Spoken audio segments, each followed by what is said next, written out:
Sud Radio 10h midi Média, l'invité du jour. Il y a 5 ans, le 13 novembre 2015, une première attaque aux abords du Stade de France.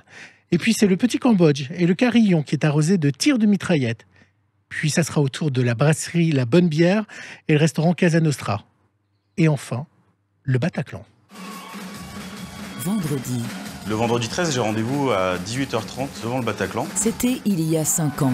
La salle est noire de monde. Il s'appelle David, Émilie, Sébastien. Il raconte J'entends des tac tac tac tac tac. la plus grande attaque terroriste sur le territoire français. Ces bruits sourds en rafale. Pa, pa, pa. C'est le son de l'enfer. Et je criais sortez, sortez, sortez par là. Pour survivre, il faut bouger. On est coincés, les mecs sont en train de monter. Pris au piège le Bataclan, vendredi à 21h05 sur RMC Story. Canal 23. On sait tous où on était au moment de ces attentats et on a tous vu cette image en direct de l'arrière du Bataclan avec des personnes suspendues dans le vide. Une des personnes, c'était vous, David Fritz-Kopiner. Vous étiez à l'arrière du Bataclan, en partie, où vous étiez presque, vous dites dans le documentaire, j'étais prêt à faire le saut de l'ange et je pensais que je pouvais avoir des ailes pour quitter cet enfer. Oui, c'est vrai que assez vite, je me retrouve accroché à ces fenêtres, ou du coup, en tout cas à une tôle qui est au-dessus de la fenêtre, dans un mouvement de panique finalement. Je me retrouve là, donc un peu coincé, avec ce mec à côté de moi qui s'appelle Sébastien, que je prends presque instantanément en amitié, parce qu'on est des compagnons d'infortune. Alors vous avez vécu l'horreur dans ce Bataclan. On verra dans le documentaire qu'il y a deux sortes de personnes, ceux qui étaient dans la fosse et ceux qui étaient à l'étage, les deux pris au piège, en particulier à l'étage où il n'y a presque pas de sortie. C'est ce qui vous a sauvé d'être à l'étage ou pas? Je ne pense pas que le terme sauver soit le plus juste, puisque de toute façon il y a une multiplicité de victimes ce soir-là, que ce soit sur les autres sites d'attentats et au Bataclan. Il y a plein de petites situations de toutes parts. Quelque part, j'aurais pu aussi mourir dans la prise d'otage. Ce n'est pas le cas. Cependant, je pense que ce qui m'a sauvé ce soir-là, et je le dis haut et fort, c'est la police. Et aussi en particulier l'intervention du commissaire qui a eu lieu très rapidement. Alors au début, c'est un concert normal. À quel moment vous comprenez qu'il se passe de quelque chose, qu'il va avoir quelque chose dans ce Bataclan? Je comprends assez vite le surgissement de l'attentat, puisque je suis un adepte des jeux vidéo, et je comprends aussi que j'entends ces sons qui me rappellent assez bizarrement le bruit de la Kalachnikov. Donc dans l'instant presque je retourne voir mes amis qui sont eux assis au balcon. J'étais aux toilettes et je me penche à travers la balustrade du balcon. Je me rends compte que des gens sont en train de se faire tirer dessus juste en dessous, quoi. Et à ce moment-là, qu'est-ce qui se passe dans la tête? Est-ce qu'on, sur le moment, on réalise ou on vit l'instant présent? C'est les deux en même temps, finalement. La réalisation, ça dépend. Je pense que ça dépend vraiment de la personne et de la personne, de comment on est construit, de comment on est apte à capter justement l'urgence de la situation. Pour ma part, je suis quelqu'un de très sang-froid, donc j'ai tout de suite très vite compris et j'ai alerté les autres et j'ai crié d'ailleurs sur le balcon aux gens de se mettre à terre, puisqu'on est en train de se faire tirer dessus. Quelles sont les images dont vous vous souvenez 5 ans après? 5 ans après, ce qui aujourd'hui demeure dans ma mémoire, c'est pas les images, c'est une seule qui, elle, me hante. C'est à la fin de tout, lorsque on sort du couloir et que on pense que tout est fini, il reste une étape à franchir. C'est celle de traverser le Bataclan et finalement de se rendre compte qu'il y a des gens qui sont morts. Et j'ai cette image, et dont Marie témoigne aussi dans le documentaire, cette image de la fosse avec cet amoncellement de corps et de gens décédés. Et une question très violente s'impose à moi, et non seulement à moi, à tous les rescapés, à toutes les victimes de ce soir-là. C'est pourquoi pas nous, finalement? Pourquoi eux? Qu'est-ce qu'ils ont fait de plus? Qu'est-ce qu'on a fait de moins? Et c'est quelque chose qui aujourd'hui me travaille et continue de me hanter. Ouais. Vous savez qu'il n'y a pas de réponse à ça? Il y a pas de réponse exacte, et je pense que je pense que le propre du fantôme qui vient hanter la mémoire des gens c'est d'être là malgré tout, quoi. Et de cette image, de ces corps amoncelés, vous avez des visages, vous avez des impressions, vous avez quoi? Il y a un des policiers d'ailleurs qui disait que pour se sauver, on a marché sur certains corps, et une des personnes qui témoigne a même eu un moment a compris que elle mettait les doigts dans de la chair humaine. Aujourd'hui, c'est un souvenir vague parce que j'ai fait un travail psychologique qui est beaucoup plus fort et bien plus intéressant que le surgissement de ces images-là. Sur les premières années, ça a été ce qui a été marquant, ça a été davantage les corps nus. Me rendre compte qu'il y a des gens qui étaient un peu déshabillés. Aujourd'hui, j'ai pas la réponse. Et c'est ce qui, en tout cas, à l'époque, me hantait le plus, quoi. C'est vrai que également, j'ai lu pas mal pour préparer cette émission, de témoignages de personnes qui ont été dans le Bataclan. Et il y avait deux choses qui revenaient, qui étaient l'odeur et également les sonneries de téléphone, parce que les gens essayaient de joindre leurs proches. Et donc, ils ont ce son des téléphones qui sonnent sans réponse. Ouais, et moi j'ai pas eu accès à ça. Enfin, j'entendais le téléphone de Stéphane qu'on rencontre dans le documentaire vibrer dans sa poche à côté de moi. C'est vrai que j'ai mes amis de la BRI qui m'ont souvent dit les téléphones n'arrêtaient pas de sonner, y compris le mien finalement, mais le mien n'était pas en vibreur. Et je pense que c'est quelque chose d'assez troublant et de terriblement violent et choquant pour les gens qui sont intervenus, de se rendre compte qu'ils ne pouvaient pas finalement pas répondre, et c'était clairement pas à eux de le faire, quoi.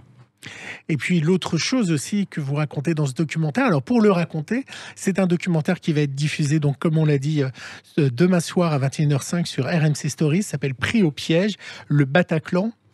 Et à un moment, il y a un passage dans ce documentaire où un des terroristes va se faire exploser. Et là, c'est une pluie de chair qui tombe sur toutes les personnes, en fait. Bah, sur le coup, on n'identifie pas ça comme ça. Il y a un souffle et de la chaleur qui est dégagée. Je l'ai appris bien après tout ça, et surtout en parlant avec mes amis policiers et en me renseignant sur la procédure et sur toutes les enquêtes qui étaient liées à ce soir-là. Et je me suis rendu compte en effet qu'il y avait une pluie de chair, mais non seulement ça, des morceaux de métal aussi qui étaient présents dans les gilets. Question un peu bateau, comment on ressort de tout ça, et comment on reprend goût à la vie? Ce qu'il faut comprendre, c'est que le surgissement d'un attentat dans la vie d'une victime, et d'ailleurs d'une agression très violente aussi, non seulement un attentat, c'est le surgissement de l'immobilisme absolu dans une vie. Quand on est pris en otage, que ce soit nous, les ex-otages, ou les gens qui sont comme Émilie et Nicolas, que vous allez rencontrer dans le documentaire, sont enfermés, eux, dans une pièce, et beaucoup d'autres personnes, encore une fois, ont vécu des choses différentes. On vit une espèce d'immobilisme total où on est incapable de bouger parce que le danger est encore là et que finalement on a peur. Et ce mot peur résume assez bien la violence d'un attentat, parce que la peur nous saisit, nous glace le sang et on est incapable de faire. Sauf qu'à l'extérieur, la vie, elle continue. Et votre question est très intéressante parce que dès le lendemain, on comprend que à l'extérieur, les oiseaux continuent de chanter, les gens continuent de faire leurs courses, et que finalement, cette phrase qui peut être extrêmement violente, la vie continue et c'est à nous de reprendre le cours. Donc comment on en sort? J'aurais tendance à dire que, pour ma part, de manière très personnelle, c'est les rencontres, c'est mon amitié avec Stéphane, mon amitié avec Sébastien, qu'on voit dans le documentaire, et bien sûr des projets comme celui-ci de co-réaliser un documentaire sur le 13 novembre. Oui, mais justement, est-ce que ça vous enferme pas? C'est la question que je me suis posée, de tout le temps revoir les gens qui étaient dans le Bataclan. Vous êtes co-réalisateur de ce documentaire. Est-ce qu'à un moment, vous êtes toujours dans 5 ans, toujours dans la même histoire? Et finalement, de voir tous ces gens-là, est-ce que ça vous empêche pas de tourner la page? Elle peut pas être tournée, cette page? Tourner la page, dans ce terme-là, il y a quand même une notion d'oubli, où finalement, peut-être qu'en effet, traîner encore avec ces gens-là, voir ces gens-là, ça nous fait nous remémorer, mais l'inverse, et je prends le problème dans l'autre sens, c'est que si on arrêtait d'en parler, il n'y aurait plus personne pour le faire. Et de manière personnelle, encore une fois, rencontrer quelqu'un comme Stéphane et lier une amitié avec lui, c'est aussi construire de nouveaux souvenirs et construire des nouvelles choses, et mettre un visage et un humain finalement sur ce mec qui était à côté de moi et qui voulait pas vivre ça, et moi non plus. Et finalement, ça s'est fait avec les autres ex-otages et avec Émilie et Nicolas qu'on voit dans le documentaire, Arthur aussi, qui est aussi présent dedans, et c'est créer des souvenirs plus beaux, plus forts et beaucoup plus puissants finalement que ce que l'attentat a voulu nous faire subir. À quel moment vous avez pu retourner aller voir un concert?